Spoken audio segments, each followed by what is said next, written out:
Fucking technology, huh?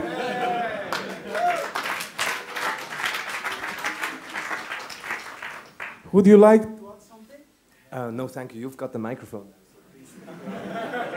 All right. Anyhow, recently there was this book published called The Hacker's Manifesto. Anybody's read it?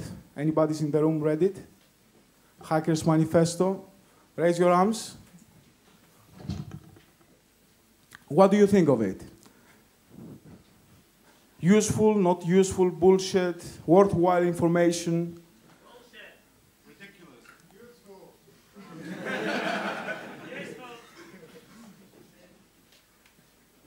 Basically, the main thesis in the book is that our world, our economy, is no longer dominated by what we would call capitalists.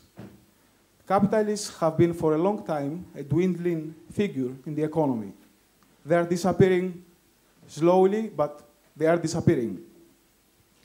So what this dominant class is slowly, yet gradually, replaced by is hackers. Hackers who have access to those vectors through which information flows. Okay, that sounds like bullshit.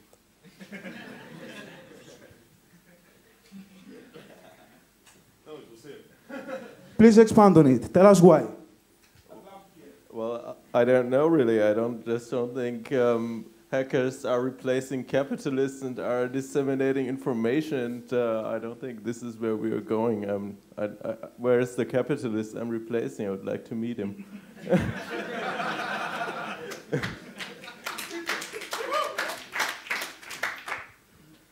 Well, it's not that hard to find. I'm having this friend. We go back a long time. We were together at the university. He graduated in computer science, and while being a student, he would go like, open source rules, free software, you know, having t-shirts. He was what you call a hacker, somebody who programs a lot, who likes technology, who lives with technology. Anyway, years went by. He graduated. He says, what do I do, Mom, now? Mom says, get a job. So he got a job at the University of Crete. The wage there is not that big, it's not that large, not that much money. So he says to his mom, Mom, what do I do now? I want more money. I want to buy myself a nice car. So his mom goes, well, you should sell something, offer people a service. That's the way to make money. So what he does, his hobby was electronic music. He is composing music using this Imagic Logic software. Upon his return to Greece, to Crete especially, he realized that the scene of rave was very much underdeveloped there, nearly non-existent. So what he did was, he set up this organization, a profit-driven organization, and he went about to organize events like parties, going to clubs and saying, I want to do this party tonight, and so basically charging people a fee for participating in the events that his company organizes. There is nothing wrong with making money. What is wrong with him is that if you ask him, he has an E1 connection to the net. He's inside the university, therefore he has access to a fast connection line. And he downloads music from the net. Every day. Minute after minute, he downloads album after album. If you ask him, please, can you copy this CD for me? I love this artist, and I would like to listen to his latest album.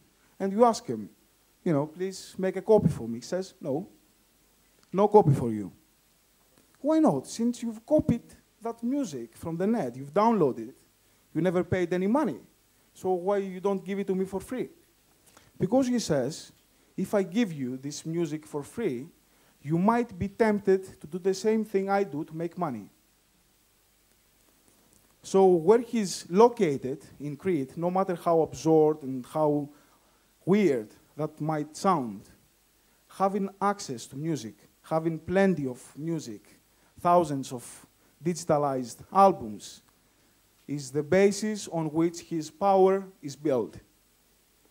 There are a few people, mostly DJs, coming from the old school with vinyl and you know what I'm talking about. But they are not digitally inclined. They do not use the net. They do not know where from they should go to download music. They just know how to DJ. So all those people come around my friend and tell him, look, if you allow us, if you give us some of that music you've downloaded, we'll do anything for you. We'll become your slaves. He's a hacker, don't take me wrong. I'm not equating him with you. All I'm saying is that hackers, because we live in an increasingly digital society, digital economy, an economy in which immaterial products like CDs, like everything basically. I mean, Microsoft has 10 times the market capitalization of Ford. Ford has assets that cost 10 times more than the entire Microsoft.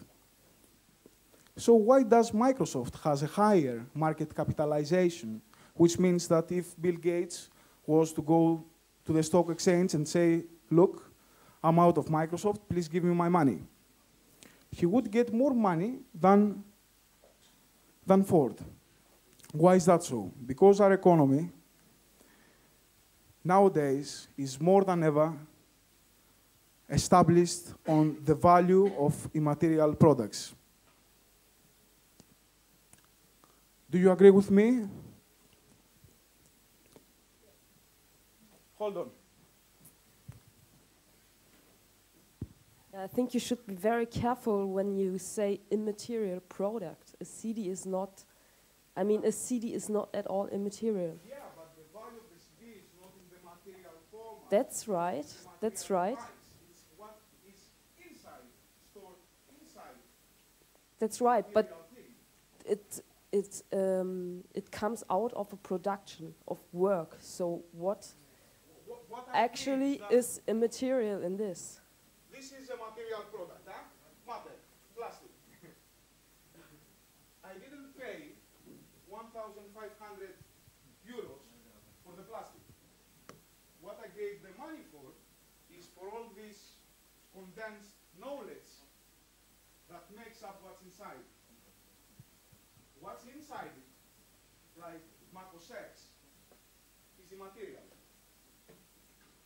You need to put it in a CD and take it with you, but still some sort of language code that only makes sense if I regard it as something immaterial.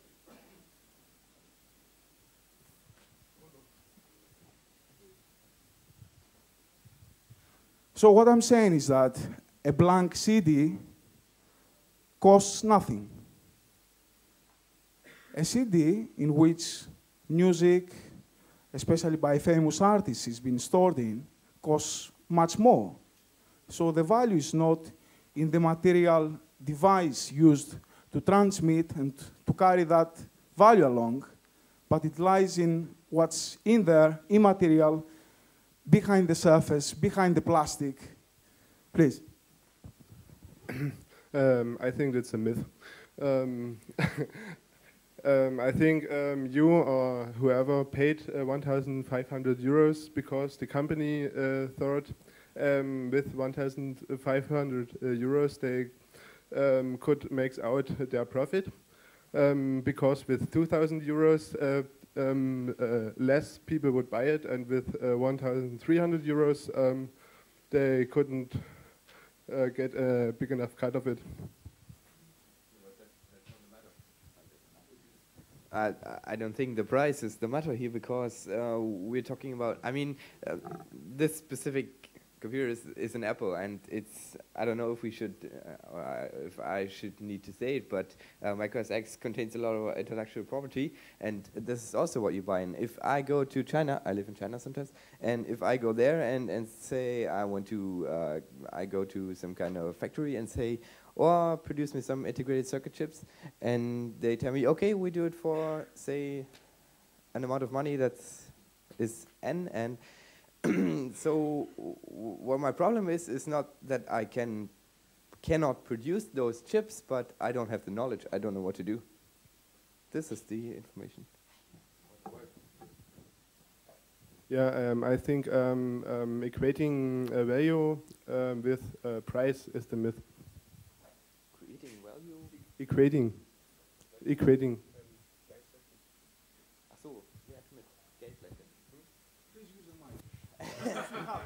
I just had some problem understanding his English, so I asked him in German. So he said that worth is money. That's the myth. You didn't? No. Why didn't you just say it? I said that is the myth. Yeah, of course. That's the myth. So we can make money out of the myth. If the myth is successful, we can accumulate money because of it. We can make money out of it. Yeah, of course. That's what you're saying? Of course. Cannot disagree. We see this. All right, more contributions. Thank you. I think that the problem is that we are putting too much value into intellectual property nowadays. Because, I mean, 200 years ago, if I went to a blacksmith and bought an axe, I didn't just pay the price for the material. I also paid a little amount of money for the intellectual property the blacksmith was putting into the axe. So, and nowadays that shifts even more, that the material gets cheaper and cheaper, but we are paying more for the intellectual property, and that's I think the problem we are talking about here. That we are paying for the information. The information is always bound to a carrier, which is the laptop or the CD or whatever. And the carrier gets cheaper and cheaper, but the information gets more expensive. Thank you.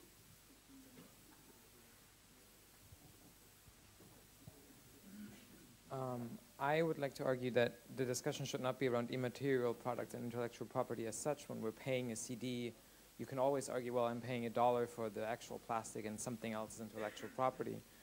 What I think where the value creation happens is the value of time and the value of the people who worked on this product that you developed. If you pay Microsoft $100 for a product or $500, you're paying the developers, the hundreds, who worked on this product, who spent their days working on it. Microsoft in and of itself is a company with 55,000 employees. That's not, intellectual property to be disregarded as just a cloud out there. You're actually paying someone's time. If you're, downloading a book for free, you're downloading, an author's worth of a year for free without any compensation. So I think the discussion should not be around what's material, what's immaterial. When you bought the axe before, what was much more expensive was the iron. Now what's more expensive is the time that goes into making a product. Windows or whatever operating system, Debian or something else takes years to come out, to a fully refined version. You're paying for that. You're not paying for anything else.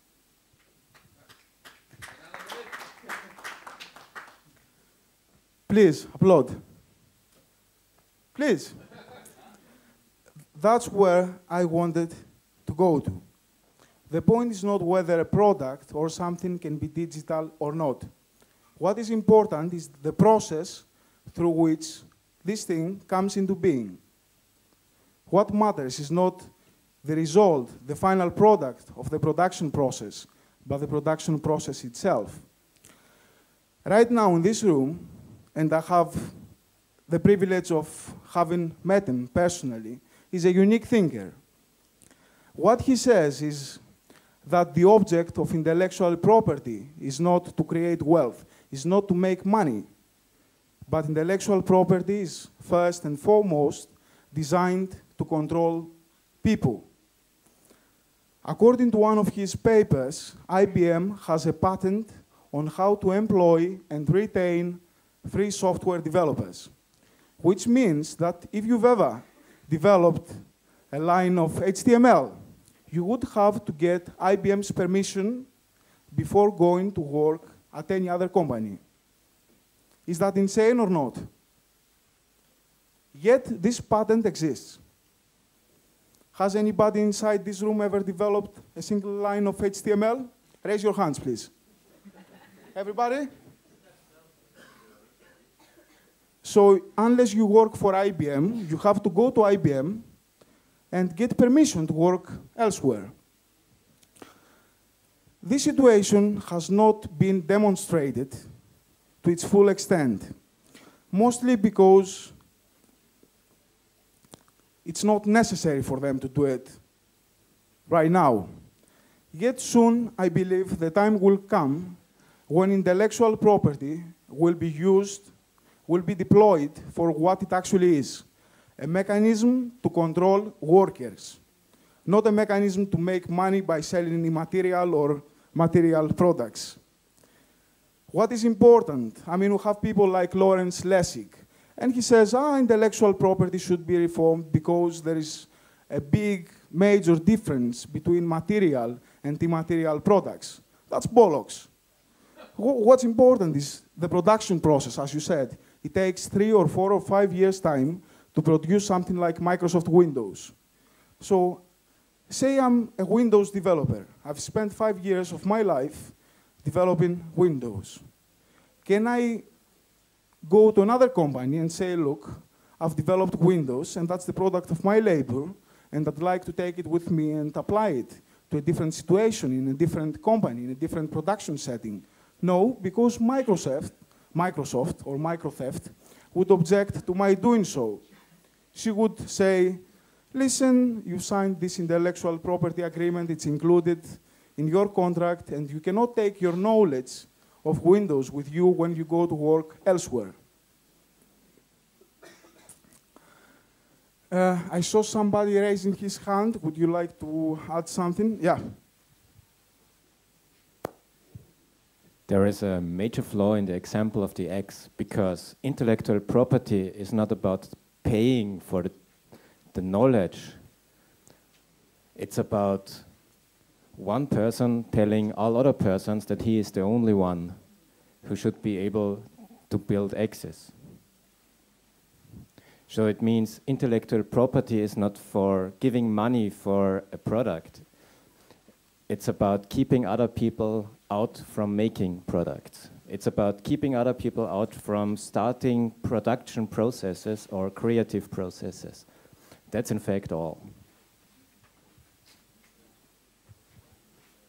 I saw another hand somewhere, or?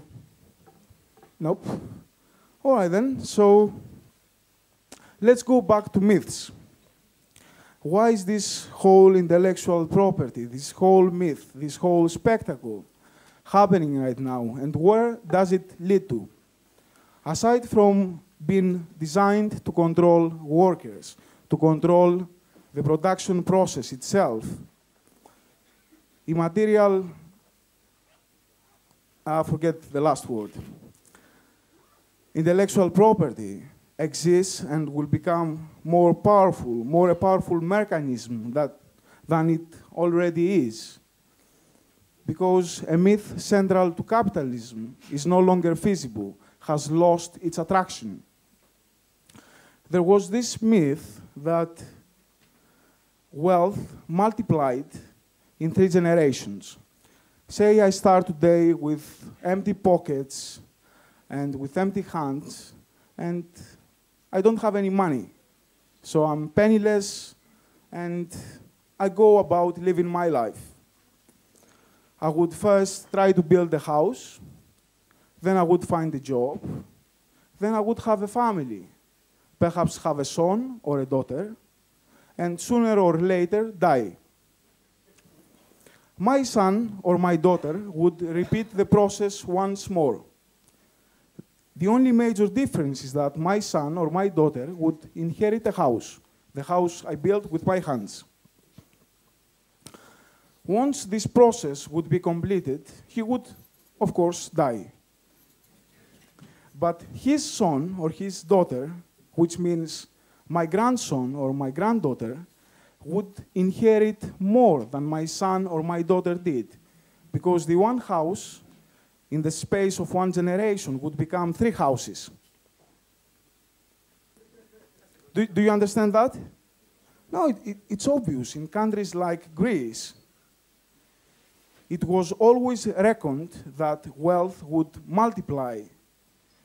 So say you are penniless, your son would not be penniless. He would have a house, would have some money, some insurance on life. There was this belief in that capitalism could expand wealth. The raison d'être of capitalism is that wealth could increase, total wealth of society. That's why our societies are organized in a manner as the one we see today.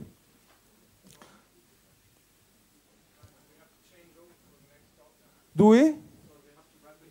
I don't want to go. All right, then. So I hope I was not a pain in the ass since I didn't have the mic in the very beginning of this conversation. I would like to take it further with you. So please, you know, just grab me outside, say, look, you say bullshit. I want to tell you that in person. And that's why I'm thinking you're saying bullshit. I'd like to thank you all for being here. It's a great honor for me to be among this excellent crowd of people. And always remember, the hottest places in hell are reserved for those who, in times of great moral crisis, maintain their neutrality. Thank you a lot.